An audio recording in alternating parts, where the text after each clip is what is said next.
Hello everyone and welcome back to Genie Crafts.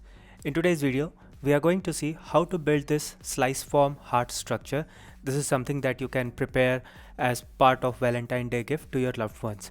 The template for this is made by somebody else and I've included the download link in the description box. You can check it out later. So take a printout of the template and let's get started.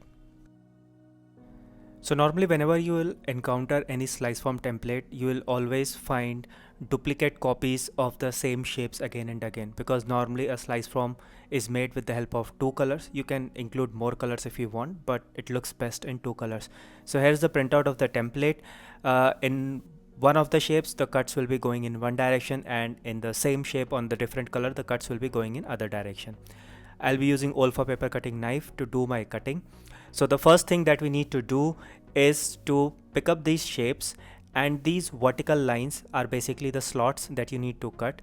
Just remember that these are not slits, so you don't need to make just one single cut. You actually need to make cut on either side of the line. So one on the left side of the line and one on the right side of the line, so that you are creating at least 1/2 millimeter thick slot inside the paper. Now the thickness of the slot will depend upon the thickness of your paper. If your paper is 1 mm thick, then you need to create at least 1 mm thick slots. If the paper is 2 mm thick, then you need to create 2 mm wide slots. So it depends upon the width of the paper, but normally the paper that we use, we can get by creating 1/2 mm or 1 mm slots. So create these slots carefully. Just ensure that you're not cutting slits, but you're cutting slots onto these shapes. Now that I have all my pieces ready with the slots cut on them, it's time to start joining the pieces. So basically you are going to interlock the slots together. So what we need to do is, for each of the color, we need to pick the center pieces.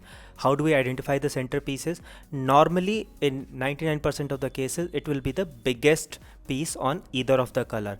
If you are not able to identify with the help of that, then the next identification is that that particular piece will have the maximum number of slots. So in this case, I am going to keep the red color as the base, and I'll first interlock the pink pieces over the center red piece. So pick up the center red piece and then first interlock the center pink piece at the center. Then on either side, you'll have two similar shapes with the exact same number of slots. Interlock those two shapes onto the red slots on the centerpiece, and keep on doing till you have finished with all the pink pieces over the center red piece. Once that is done, then you will start picking the remaining red pieces and start interlocking one by one over the pink pieces. So the initial stage is very easy, where on the centerpiece you just have to interlock the pink pieces because you're just interlocking one slot. But once you're done interlocking one of the colors and you start interlocking with the other color again, then it becomes difficult and you have to be careful.